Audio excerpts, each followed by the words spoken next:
She'd been living in her car for 6 years, invisible to everyone who passed by. But when a waitress found what she'd been hiding in that battered laptop, everything changed. What she discovered would shock an entire city. But first, she had to find her again. Before we dive into this incredible story, drop a comment telling us where you're watching from, and don't forget to subscribe to Choice Story for more inspiring tales that prove life can change in an instant. Zephyra Caldwell's alarm went off at 4:47 a.m., 13 minutes before the Planet Fitness opened. She'd learned that arriving too early drew attention from security. Too late meant competition for the showers. The 2008 Honda Civic had been home for 6 years now, and she'd perfected the art of invisibility. She stretched in the driver's seat, every movement calculated to avoid the metal water bottle that would clang against the door, the stack of library books that could avalanche onto the horn. Her morning routine was a choreographed dance performed in 18 square feet of space. By 5:15, she was inside the gym, towel over her shoulder like any other early riser. The key was looking purposeful.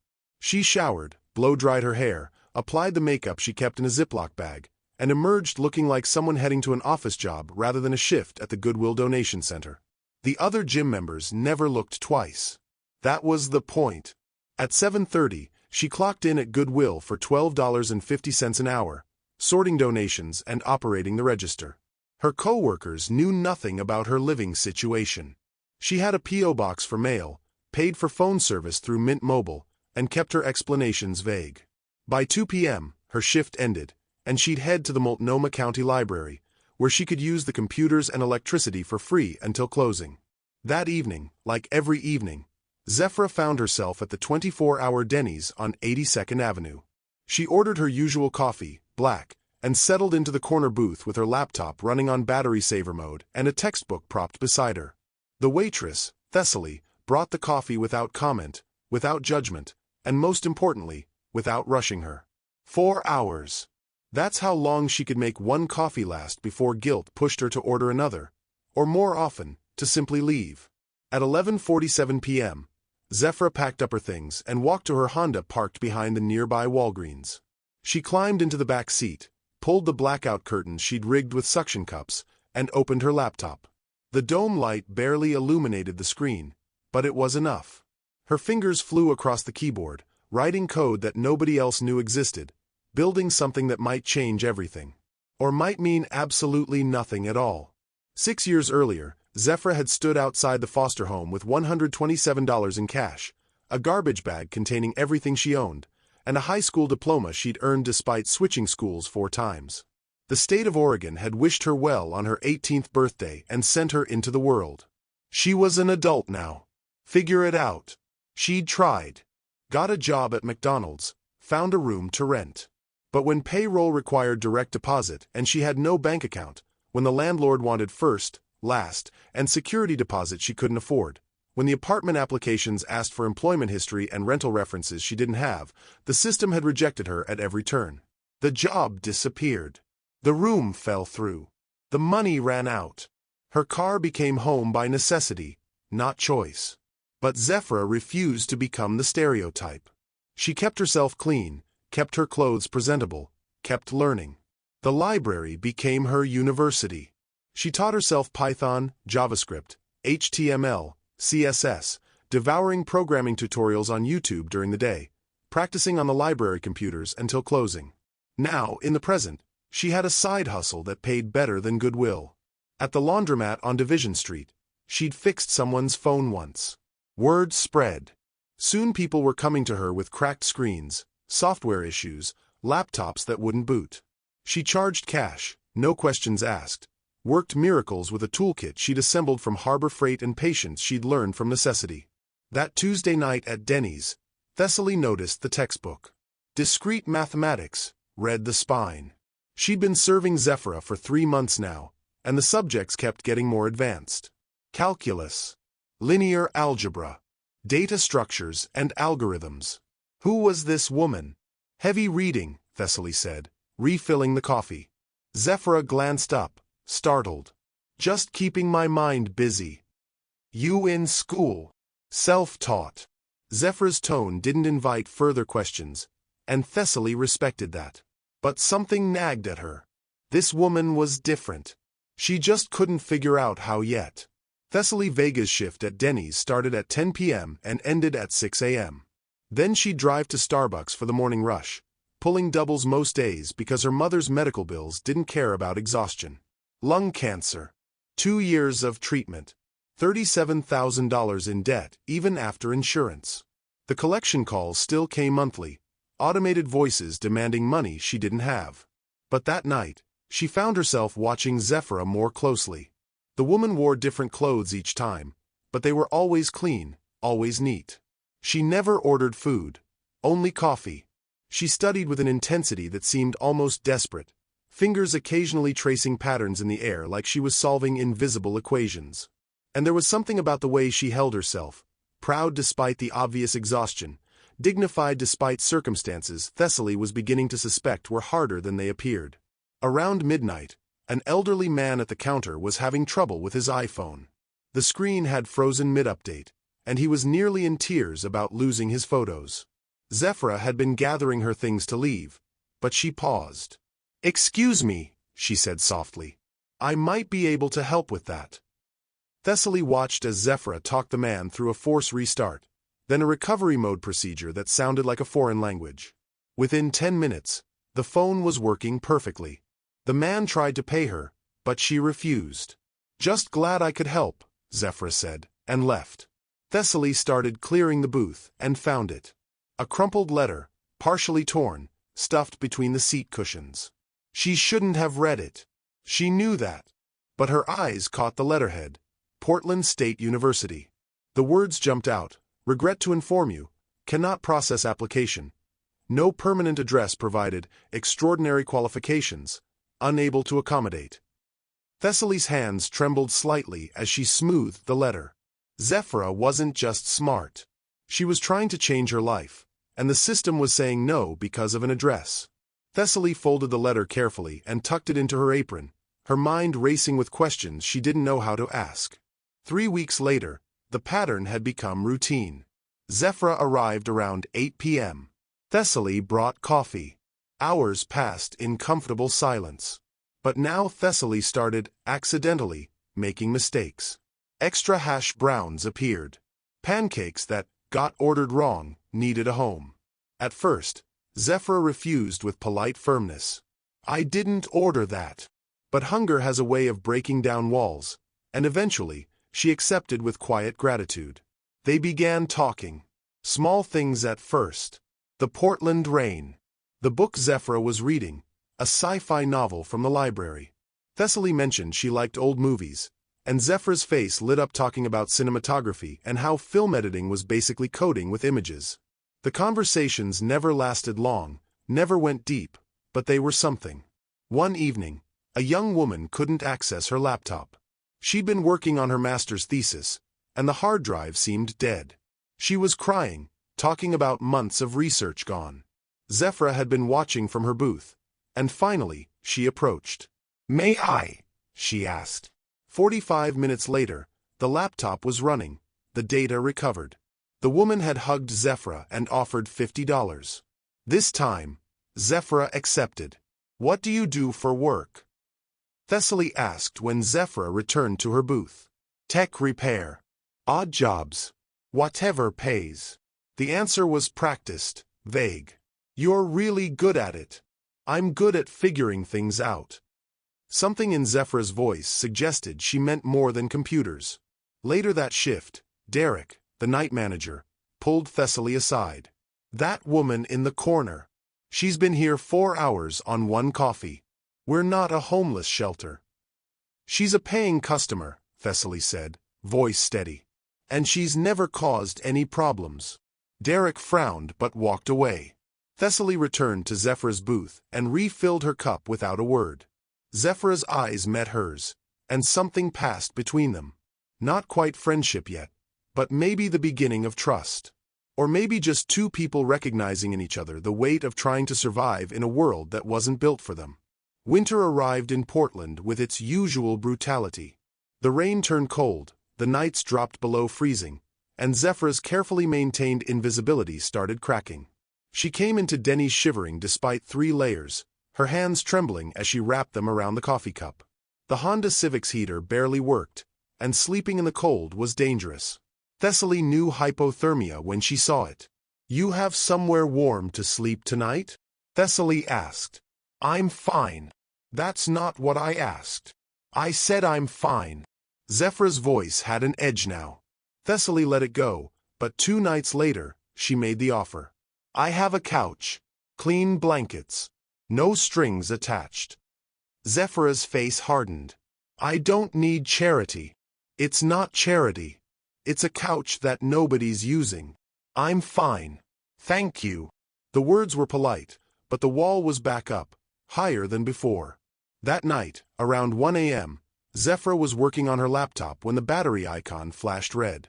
She scrambled for her charging cable, but the outlet near her booth was dead. She tried another. Nothing. The library had been closed for hours. Planet Fitness was a mile away, and they'd started asking questions about why she was there at strange hours. The battery percentage dropped to 5, then 3. "No, no, no," she whispered, frantically saving her work. But the laptop died, screen going black, taking with it the code she'd been writing for 6 months. She sat there, staring at the dead screen, and something broke inside her. 6 months of work and I can't even keep it charged, she said, not to Thessaly, not to anyone really. Just to the universe that kept taking and taking. Thessaly had been wiping down tables nearby. She sat down across from Zephra. "What are you working on?" Zephra looked up, eyes tired, defenses finally worn down. "Something that probably won't matter anyway." "Try me." For a moment, Zephra said nothing. Then she opened the laptop, pressed the power button, and the screen flickered to life with the last gasp of battery. She turned it toward Thessaly. The interface showed a map of Portland, dotted with icons. Shelters, food banks, safe parking locations, shower facilities, free Wi-Fi spots, resources. "It's an app," Zephra said quietly. "For people like me. Real-time information about where to get help. I've been building it, testing it, improving it. But without money, without an address, without a way to actually launch it." She trailed off. "It's just code on a dying laptop." Thessaly stared at the screen, at the elegant interface, the sophisticated features, the sheer ambition of it. "Zephra, this is incredible." "It's incomplete." The laptop screen went black. Zephra closed it with a snap and suddenly seemed to realize she'd revealed too much. "I should go. Wait."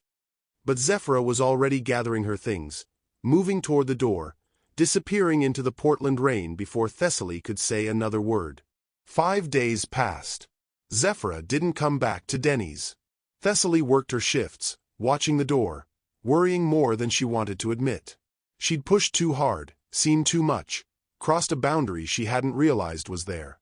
During her breaks, she pulled out her phone and started researching. App development, startup costs, business registration requirements. The more she learned, the more impossible it seemed. How could anyone launch a business without money, without an address, without access to basic banking? On the 6th day, Thessaly was walking to her car after her morning shift at Starbucks when she spotted it. A blue 2008 Honda Civic in the CVS parking lot. Curtains in the windows. Oregon plates. It had to be. She sat in her own car for 20 minutes, debating. Then she grabbed a receipt from her purse, wrote a note on the back. "No pressure. Just want to help if you'll let me. Thessaly," with her phone number below.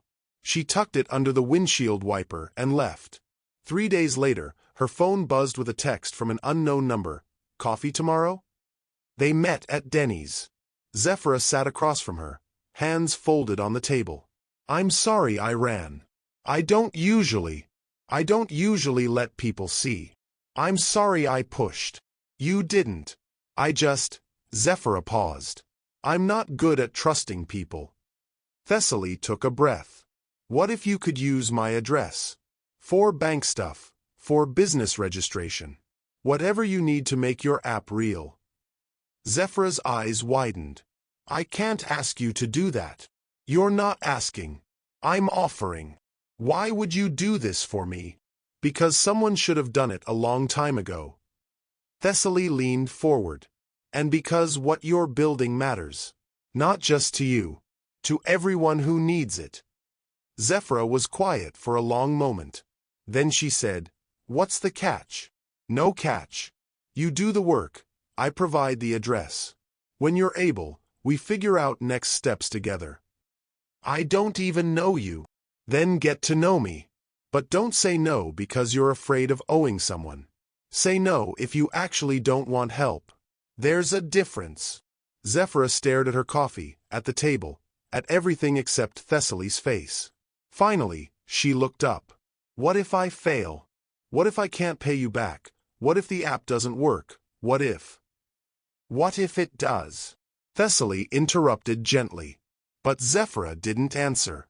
She just stood up and walked out, leaving Thessaly alone in the booth with an empty coffee cup and the sinking feeling that she'd lost her chance to help. That night, Zephyra sat in her car, staring at Thessaly's phone number on her screen. Every instinct screamed at her to delete it, to keep moving, to stay invisible. She'd been burned before. The foster mother who'd pocketed the stipend and fed her ramen. The boyfriend who'd stolen her savings and disappeared. The woman at the shelter who'd reported her car to parking enforcement, saying it was for her own good. People didn't help for free. There was always a price. But she kept thinking about the app. About Marcus at the library who'd tested it and said it helped him find a meal when he'd gone 2 days without eating. About Shanice who'd used it to locate a safe parking spot after her abusive ex found her usual location. About the 17 other people who'd tried the prototype and told her it worked, it helped, it mattered. She opened her laptop and looked at the code. Thousands of lines she'd written on borrowed electricity and borrowed time. 6 months of work. 6 years of learning. A lifetime of surviving that had taught her how to solve problems nobody else saw because nobody else lived them. And Thessaly had looked at it and said it mattered. Zephyra pulled out her notebook, the one where she kept testimonials from beta testers. "This app saved my life," Marcus had written. "Found shelter before the ice storm hit." Another entry, "Finally got a shower and a job interview. Your app knew about a program I never heard of." She thought about her code sitting unused while people struggled to find basic resources. She thought about trust being a luxury she couldn't afford. She thought about Thessaly's question, "What if it does?" The next morning, Zephyra walked into the Starbucks where Thessaly was working the counter. The morning rush had ended, leaving just a few laptop workers in the corners. Thessaly saw her and her face lit up with surprise. Zephyra approached the counter. "I'll accept help. But I need to pay you back someday. I need it in writing. A contract or something." Thessaly smiled. "Deal. When do we start?" "Now." And so they did. That afternoon, they walked into U.S. Bank and opened a free checking account using Thessaly's address. The bank representative barely looked up from her screen, having no idea she was enabling something that might change thousands of lives. They filed LLC paperwork for Wayfinder Technologies at Portland City Hall. They set up a Google Cloud account for hosting. Each step felt monumental and terrifying and impossible. Each step, somehow, they completed. There were setbacks. The business license took 3 weeks instead of 1. The Google Cloud account required verification that took multiple phone calls. The App Store submission process had 19 different requirements, each more confusing than the last. But slowly, impossibly, it started to come together. 3 months passed in a blur of 18-hour days. Zephyra got a remote data entry job through Upwork now that she had banking. 20 hours a week at $15 an hour wasn't much, but it was steady income. She was still living in the Honda, still parking behind different Walgreens and Targets, but now she had keys to Thessaly's apartment. She could shower there, charge her laptop, work at a real desk. They became friends. Real friends, not just acquaintances bound by circumstance. Thessaly started learning coding basics, sitting beside Zephyra as she debugged. Zephyra started learning about business operations, helping Thessaly create spreadsheets to track her mother's medical debt payments. They discovered they both loved old sci-fi movies, that they both hated olives on pizza, that they were both carrying weight that made sleep difficult. The Wayfinder app evolved. They beta tested it with the unhoused community around Multnomah County Library, getting feedback, fixing bugs, adding features. The database grew to include not just locations but details. Which shelters had openings, which food banks had dietary restrictions, which parking spots had security cameras versus which ones had police patrols. They approached nonprofits. Portland Homeless Family Solutions listened to their pitch and said they were interested but needed proof of concept. Transition Projects Incorporated said the same. PIE, the Portland Incubator Experiment, offered provisional acceptance if they could demonstrate an active user base. Everything hinged on launching, but launching required resources they were still scrambling to find. Then Zephra's car broke down. The check engine light had been on for months, but she'd ignored it. Now the Honda wouldn't start. The mechanic at Jiffy Lube said it needed a new alternator and battery. $800. Thessaly offered to loan her the money. "You can pay me back when Upwork pays you. I can't keep taking from you. It's a loan, not a gift. It feels like charity." Zephra's voice rose, frustration spilling over. "Every time you help, every time you offer something, I feel like I'm just another project.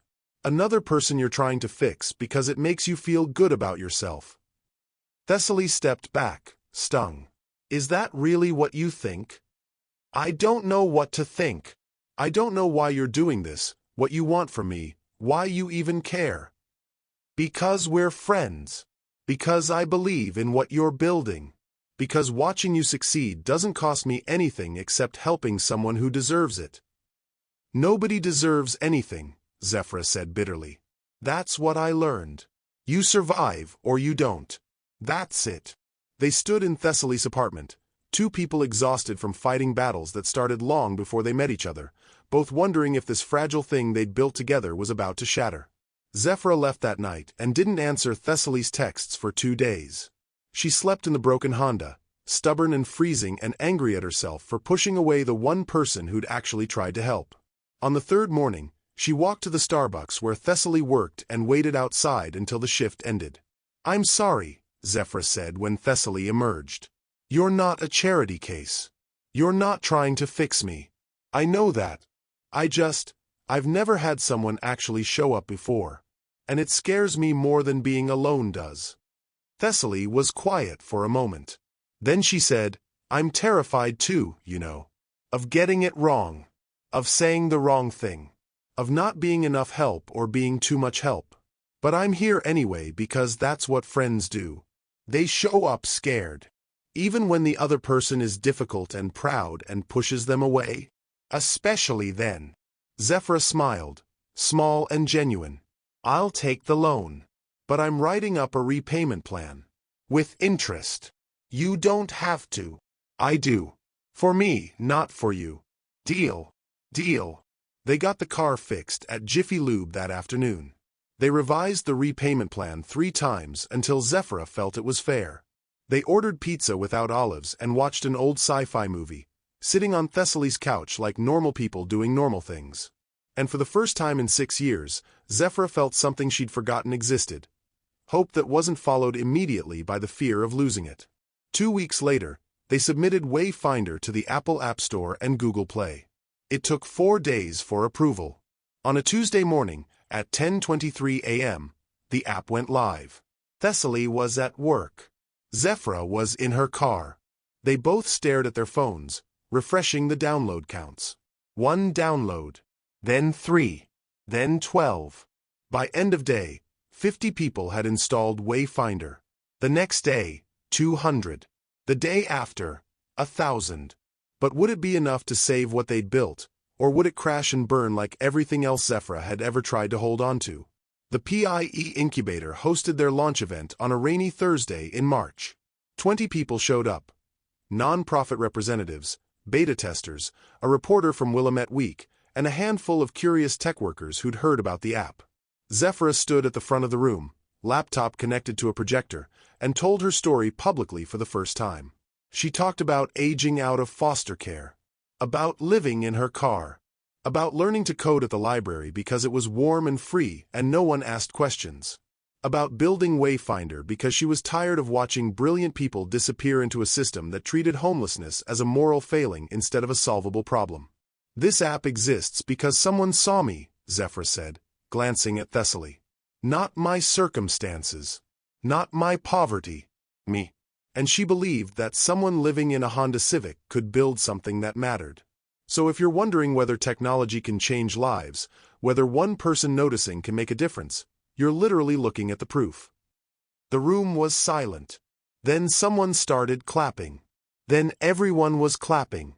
The Willamette Week reporter asked for an interview. Portland Homeless Family Solutions offered partnership. Transition Projects Incorporated wanted to integrate Wayfinder into their intake process. And 3 weeks later, a local tech company called. They'd seen the article. They wanted to offer Zephyra a junior developer position. Salary: $65,000 a year. Benefits: stability.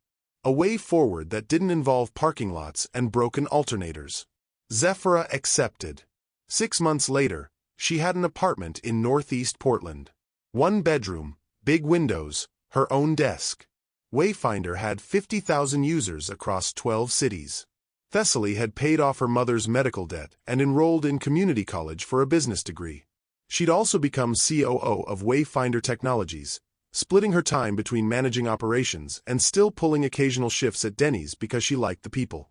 They met at Denny's on a Tuesday night, sitting on the same side of the booth now instead of across from each other, laptops open, planning Wayfinder 2.0. The same waitress who'd replaced Thessaly on the night shift brought them coffee, and Zephyra left her a 50% tip. "You know what you saw that nobody else did?" Zephyra asked, stirring her coffee. "What?" "Not my poverty. My potential." Thessaly smiled. "You had the potential. I just offered a mirror so you could see it too." Outside, Portland rain drummed against the windows. Inside, 2 women who'd both been invisible in different ways sat together, building something that would help thousands of others step into the light. Not a fairy tale ending. Not a lottery win or a miracle. Just 2 people who'd shown up for each other when it mattered most, and discovered that sometimes that's enough to change everything. If this story touched your heart, remember that millions of people like Zephyra are out there right now. Invisible, talented, and just waiting for someone to see their potential. Hit that like button, share this story with someone who needs to hear it, and subscribe to Choice Story because everyone deserves to know that their story matters. Thank you for watching, and remember, the person everyone overlooks might be the one who changes the world.